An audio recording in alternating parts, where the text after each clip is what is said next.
light of the new gender-inclusive schools policy, I have been asked to read the testimonies from affected students. Quote, "If I get outed to my family, it can put me in great danger. I, like many queer kids, don't find comfort in my own home. We need safe spaces and other adults in our lives who we can trust. Comfort in school and acceptance from teachers saves lives. It has saved my life. But we could be put in danger if we are outed to our families. What is happening in our school district, not being accepted by my own school board, has caused me so much grief and stress." Unquote. Another student says, quote, "I'm scared for the lives of my friends. Since this policy was introduced, I've had 2 friends express suicidal intent to me. I stayed on the phone with one of them for almost 6 hours until they felt safe enough to be alone. With the other, I texted back and forth with them overnight, and every time they didn't respond right away, I felt like I was losing them over and over again. Both of my friends were terrified of what could happen if they were outed to their families. They were scared enough that they didn't want to live anymore. You are throwing away our lives in the name of politics. Don't leave it to us, the children that you are supposed to protect, to pick up the pieces." Unquote. 40% of trans kids will attempt suicide, but that statistic is cut in half for trans kids whose pronouns are respected. Lives are at stake here. Respecting pronouns is suicide prevention. Forcibly outing trans kids to their families puts them at further risk of suicide and housing instability, with less than 1/3 of trans youth coming from supportive homes. The trans agenda is simple. Trans kids just want to live and be respected and reach the same average life expectancy as the general population. We ask that you remove this don't ask, don't tell policy and instead provide support for your trans students. They are counting on you.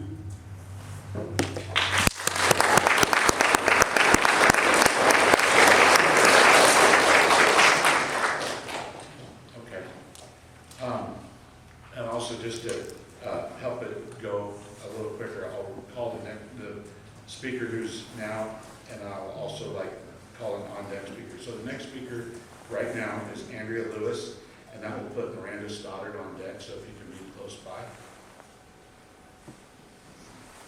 Hey, Andrea. Hey, good to see you. Good to see you.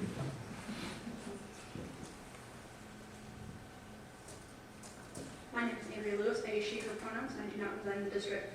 During my phone call with the school superintendent, Pete Rosencrantz, it was brought to my attention District Policy 3211 mandates a de facto outing of genderqueer students to their parents, even if it is against the students' wishes and or concerns for their safety. This is a policy that radically targets genderqueer students in a way that simply does not happen to their peers.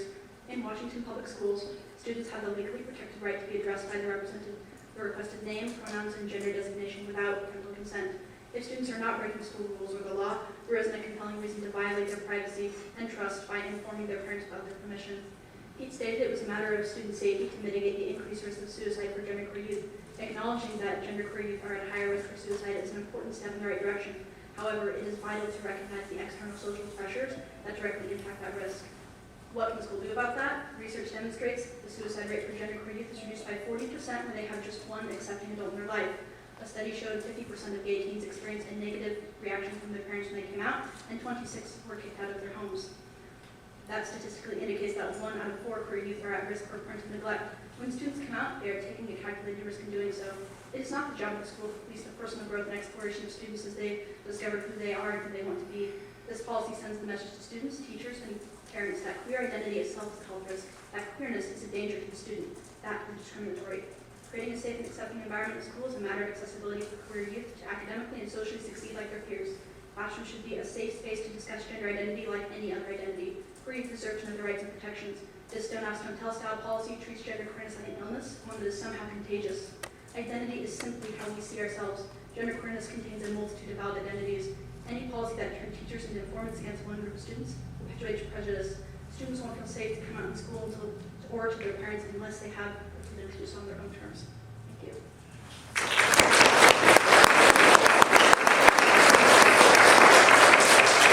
So Miranda Stoddard is next, and on deck will be Shannon Pluck.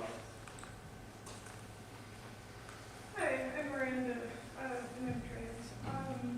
Some people have expressed concerns about excluding parents or treating them as potentially dangerous to their children, and I get that that's uncomfortable.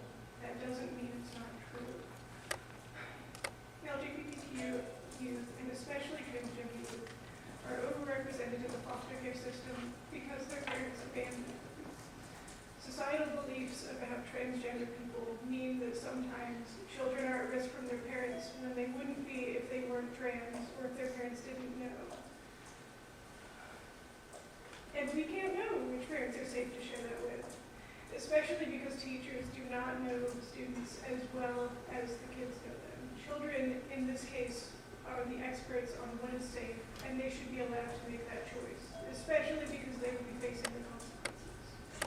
I want parents to be included, but that looks like showing your kid that you're safe to come out to. I want the first time that this conversation happens for it to be them sharing a part of themselves, not taking that possibility away from them. I want to thank all the teachers that signed the civil rights complaint. It feels really lonely right now. It's good to know where I'm from. Thanks for your time.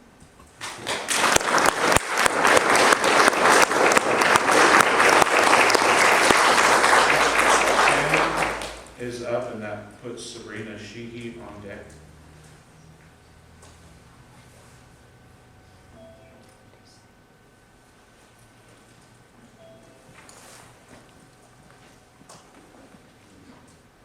No Shannon? Okay, then Sabrina, and then Gail Walls will be next.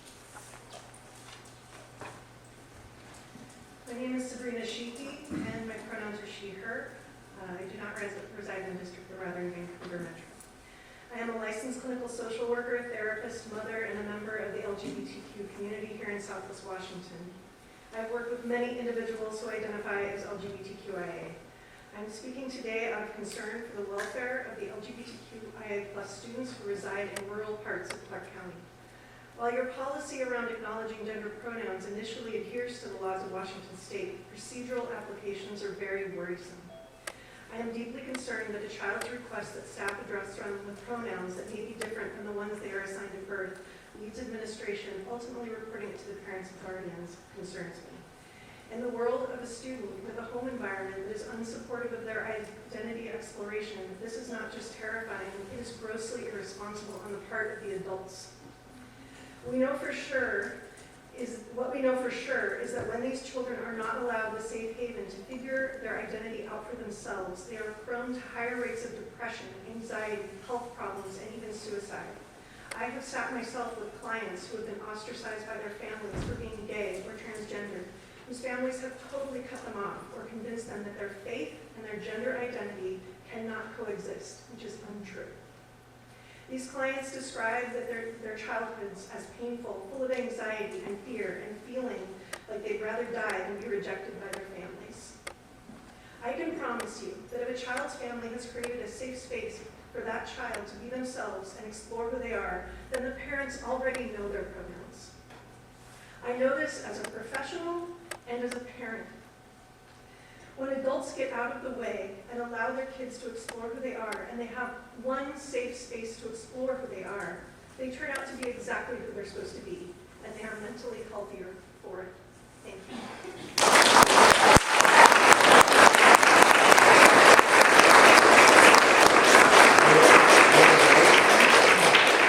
And that'll put June Duncan on deck. Gail? Gail, are you here tonight? Oh, Gail's there we here. go. And then June will be next.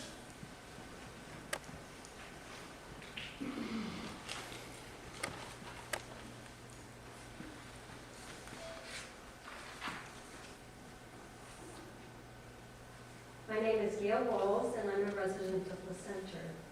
Thank you for your ongoing efforts in providing all our students excellent education and a safe environment in which to live. Last month, there were 7 individuals from the public that addressed the board and expressed strong anti-LGBTQ sentiments. They justified their positions from very conservative Christian worldviews. 8 years ago, I might have expressed some of the very same fears and concerns until it became personal when our adult child came out to us. This started me on a journey of learning, questioning, and eventually fully embracing and celebrating our child's reality. I want to assure you and the LGBTQ community that not all Christians believe what we hear in the media or what was expressed by the individuals last month. I love Jesus, the Bible, and my trans child. Those are not mutually exclusive. We need to do better listening to each other's concerns. I believe we have much in common, all of us wanting the best for our children. Let's find the quieter middle and listen to understand each other. Let's also work together to make our schools and homes safer and more inclusive. With almost half of all homeless youth identifying as LGBTQ+, it shows me that our parents need support to better understand and embrace rather than reject their children. Thank you for the opportunity.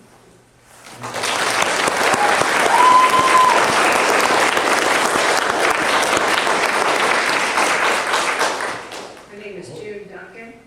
So I'll give you your time back, June. I want to make sure that Eunice, I'm sorry if I get the last, Ingermanson is on deck after June.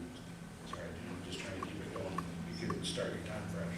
My name is June Duncan, and I'm a resident of La Center. I want to thank the board for the opportunity to express my First Amendment rights. I'm just a grandma with 2 grown grandsons, and my heart is for this generation. We should not be dealing with such thing as pronouns, but education. But here we are. My heart aches for this generation dealing with such confusion, deception, and suicide because of it. We do not need to be a scientist or a biologist to know God created a male and female. We can tell just by looking at the anatomy of the body that a pronoun will not change the situation. If we keep dealing with pronouns, we have to deal with, it creates further issues in sports, what bathrooms to use, and much more. If someone practices this at home, it's their choosing, but it does not belong in the public school. And I'm asking you to keep standing with the majority of the students, parents, and teachers. And I pray God bless each of you who stand for truth in this culture of confusion. Thank you.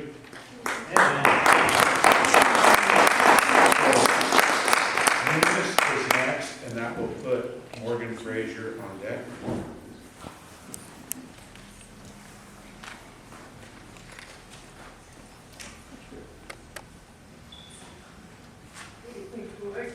My name is Eunice Ingermanson. My pronouns are she, her, and I'm your neighbor in Battleground. I'm going to talk about numbers tonight. We have about 500 students in the center of the school.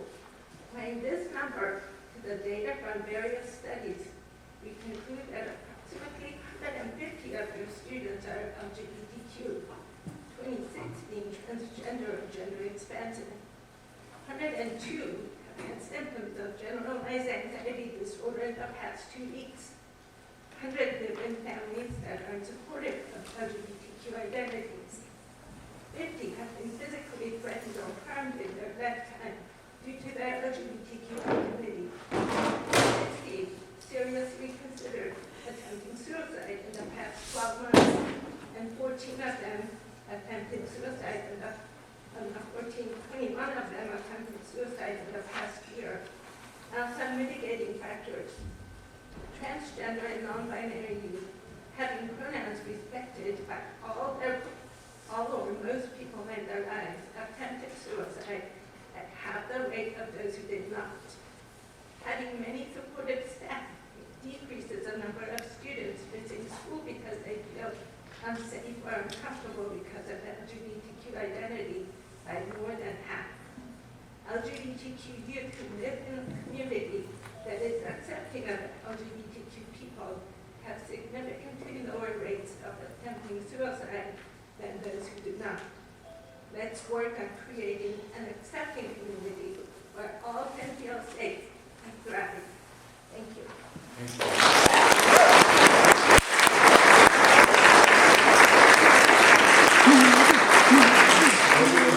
And that puts Myrna Leha on deck. Hello, Morgan Frazier, resident of the district. Policy 3211 and the associated procedure recently modified and put forth by this district are anything but supportive of the mission statement crafted and declared by the superintendent at the State of the District address. In particular, they are in direct opposition to his words where he said to create a supportive learning environment that empowers students to reach their fullest potential in a diverse society.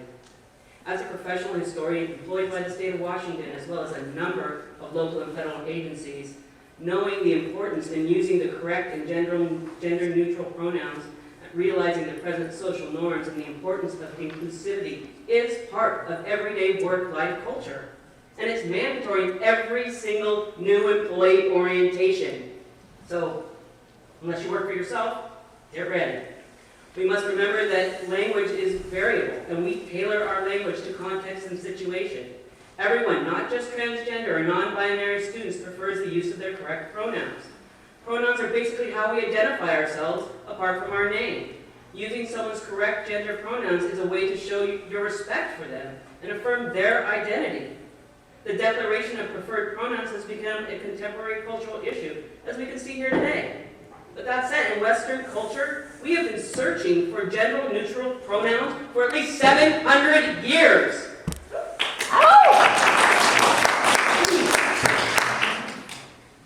While the masculine pronoun he, him, and man has long been used as a generic pronoun, it excludes women. And now it excludes not just women, but trans and non-binary rights also. It's okay to have a variable pronoun usage. At some point, gender nonconformity will not be such a big deal, and those who choose to dig their heads in the sand will be at a disadvantage from the rest of the population. And I do not want our kids left behind.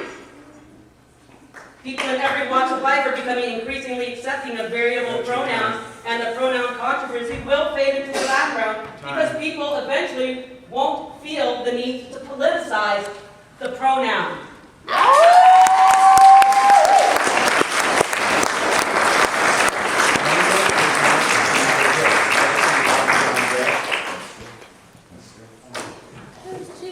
Good evening. My name is Myrna Leha. I live in the center, and I live in this school district. And I want to thank this board, this school, and Peter Rosencrantz for their commitment to fostering an educational environment that is safe and free from discrimination from all students, regardless of their gender identity or gender expression. And to that, and it provides students with the equal opportunity for learning because of this opportunity of lack of discrimination. And as far as, using the word humanity, that's him, her, humanity is just part of the word humanity. But now there's this confusion because of this deception. And for years, Dr. Zucker was able to help young people that had this gender dysphoria. But now, in about 2015, gender affirmation therapy swept across Canada and America, and no other therapy was being allowed to be used. And this, part of the reason there's so much confusion is because what's on television, what's on social media, that you have to use a pronoun. What about all the students that don't want to use the pronoun? They just want to use their name. And so English. I don't understand. Those are her. Be respectful of other speakers. Everyone else has been respectful of all the speakers tonight, and we'll continue that. And so for a teacher to ask a student what their pronoun is, if they don't want to give it, that's confusing. So I appreciate that this school does not force a student to do that. So thank you. Thank you. That's all right. Brendan Gilbert on deck. That's he here? Did you call me? You said Betsy called me? Yes. Sorry. All right. I will not see. You bet. My name is Betsy Hoppy, and I am a resident of the center. I'm the chair of the Center United, and I use the And tonight, when we were reviewing the agenda for today, I wanted to start with something positive. And that was regarding some Narcan training that we gave to the community a couple of times. And he already stole my thunder, but he had, we were just gonna thank the school district for putting those, taking a recommendation and putting those in the first aid kits in the schools. So thank you for that. I was also reading the procedure on restraint, isolation, and other uses of reasonable force. I saw trauma informed in there, and we think that's fantastic, and would like to offer our support in any additional training that the school may want, whether it's for school admin, volunteers, coaches. We're here and want to support that. Also noticed a change in the wording, replacing cultural sensitivity with work to develop positive relations. And I think it's important to keep that, maybe not cultural sensitivity, but cultural awareness in that procedure. It's good to understand where people are coming from, so we can get along, know what our culture is, what our perspectives are, and help us to work together as a team in the community. And then finally, in 36 seconds, Bliss Center United is having a meeting this month, and we're going to, thank you, we're going to use the Healthy Youth Survey and CPWI Community Survey data to show some positivities about the community with respect to youth mental health. And because of concerns from the community, we also are going to do a Cannabis Connection on 420. That can be used for a lot of different conversations to help parents have with their kids, not just cannabis, alcohol, marijuana, whatever, sorry, marijuana. Tobacco. Appreciate it, but your time is up. Darn it, I was going for that 2 minutes.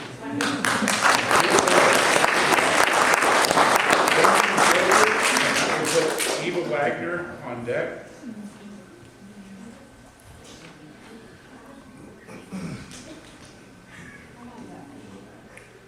You're Eva. Is Brendan here? Yes.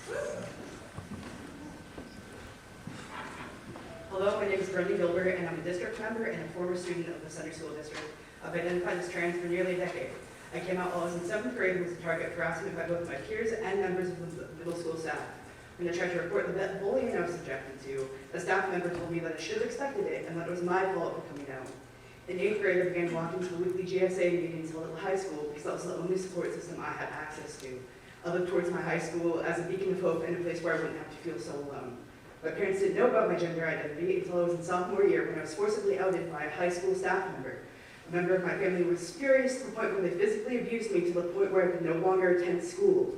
Shortly thereafter, quarantine occurred and I was trapped in a dangerous home with no access to the only safe place I had, the GSA. On April 19th, 2020, shortly after quarantine took effect and the day before my 16th birthday, I attempted suicide. I got halfway through before I realized that I would be buried under the wrong name. This realization is the only reason why I'm still alive. Data conducted by the National Library of Medicine concluded that, as of 2022, 82% of trans people have considered suicide and that 40% have attempted at least once. These rates are higher in youth. 56% of trans teenagers report having attempted suicide, and 86% report considering it. These numbers are higher in environments where there is not familial or social support. In fact, suicide rates amongst trans people are 41% less when they have an accepting support network. What I mean to do with these personal anecdotes is shed light on the lives of the students that you are negatively impacting with your decisions regarding the pronoun and family disclosure policy you aim to implement. The nature of growing up queer or trans is to be isolated during the time of development or one desperately needs to connect to others. You're taking an already vulnerable and misunderstood population of students and further othering them when they're in desperate need of staff and peer support. You said previously that it is not you or your staff's responsibility to assume that the family would react negatively to their student being trans. This assumption that I would be safe landed me with a broken wrist, a concussion, 3 days in the hospital, and a body worth of bruises. My blood and several other students is already on the hands of you and your staff. How much more will you let there be? Thank you.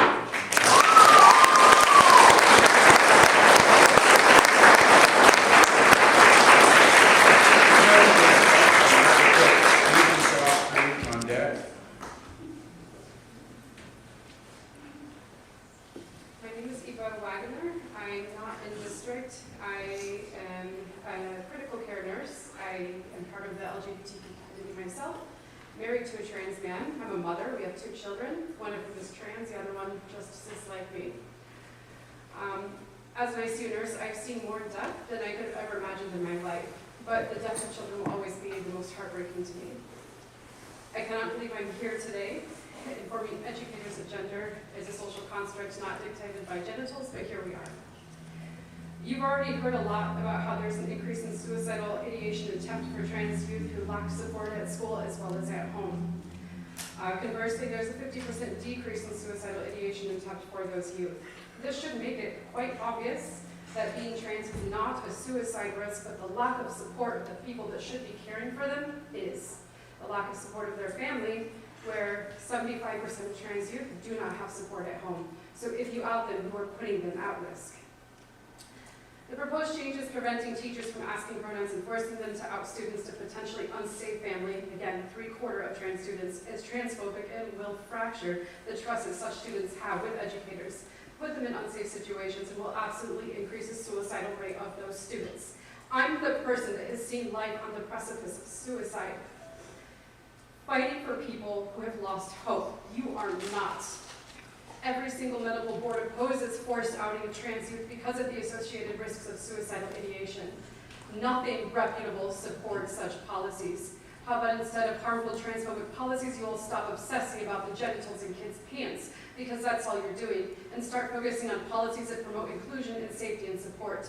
Forced outing policies make schools unsafe and cost lives. Blood of children will be on your hands, no longer on mine, as I care for them. I'm done cleaning up those messes.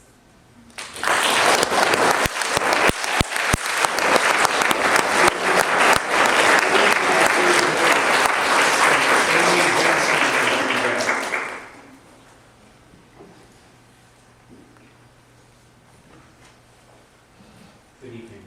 My name is Stephen Croskery. I'm a graduate of LCSD 2022, and I live in the district. When I heard about the recent actions taken by this school board, I was deeply disappointed to hear that you continue to let down and harm LCSD students. The recent addition to Procedure 3211P, the Collaborative Family Communication Protocol, will directly harm transgender and gender nonconforming students. For many of those students, school should be a place where they can safely explore different aspects of themselves. Their homes are often not such places. 3211P currently mandates that parents be told about name and pronoun change requests made by their student. This creates an environment where students cannot express themselves and make school an extension of their often unsafe homes. When a student shares something personal with a teacher, even if the topic is taboo at home, the teacher does not share that with the other staff. Sharing these requests, and even mentions of an LGBTQ+ identity, is a violation of student privacy, which is also something that is mandated in the protocol. The exception to student privacy is when someone is being harmed. With this new protocol, are you stating that you believe being trans is self-harm? I hope you realize that it is you, the school board, that is causing harm. Just because something like this does not affect the majority does not mean that it is insignificant. This is not your school, it is the students. You are elected members of the community. Policies and procedures made should be for the benefit of the students, not for the benefit of your beliefs and for your comfort, and for the beliefs and comfort of parents, with the exception of student safety. You are directly harming trans students. Trans people have been here and always will be, and we do not owe you an explanation. Thank you.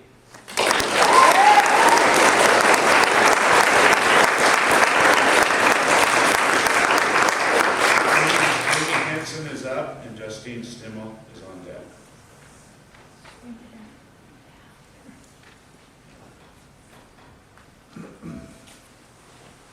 Hi, my name is Amy Henson, and my pronouns are she and her. What is our job as parents? I like to think my most important job is keeping my kids safe. When my daughter came out to me as a lesbian, my first thought was to fear for her safety. I thought the world might hurt her. And then I learned the disturbing truth that she was far more likely to hurt herself. You see, 45%, that's almost half of LGBTQ kids seriously considered suicide last year. These kids are not prone to suicide because of their sexual orientation or their gender identity, but rather they're at higher risk because of how they are mistreated and stigmatized in society.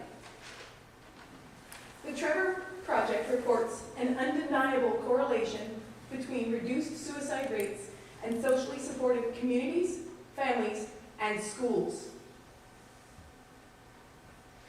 With that in mind, I urge the revision of Procedure 3211P.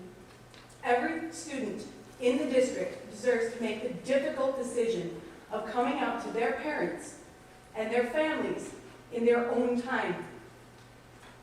Let's be frank. The stakes could not be higher. To remove social supports from our children literally means to risk their lives. Thank you. Thank you.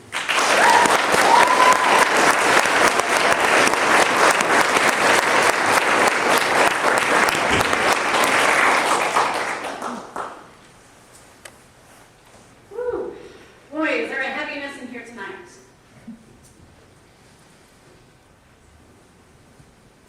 My name is Justine Stimmel, and I have 3 kids here at the center, and I have been proactive at coming to every school board meeting and making an impact here, and standing for what's right, what's good and true in this wonderful district that we're a part of. And I love each board member here. They're good people, and I'm very thankful for each of you. So I think I said my name is Justine Stimmel. Okay. In the wise words of former school board member Todd Jones, I want to say something positive to the board tonight. The last school board meeting at the State of the District was absolutely awesome. Thank you, Pete, thank you, board. And I appreciate the many hours it takes to serve. I can't imagine all the emails and everything that you guys have to read and things like that. I see your dedication and courage, and I'm hearing great things in town and around the area. And I can't imagine every tough conversation, like I said, and the obstacles that you have probably endured. There's been many complaints and things like that, some of them that are kind of strange. So anyway, please continue to endure these challenging times, each of you. Stand for goodness, common sense, and transparency. I appreciate it, and so do many other La Center parents here in the area. And much of Clark County is watching. So right now, in the name of Jesus, I'm going to declare, let there be light in La Center School District. Let there be light in the lives of children and students, and teachers and staff here in the school district. May we walk in light and truth and what is good and noble. Did you know that light travels at 186,000 miles per second? So very powerful. Again, I declare, let there be light that invades the darkness. May we truly discern the truth, and I must say this again, let there be light. There's only male and female. God bless each of you, and God bless all the teachers here in the school district. Thank you.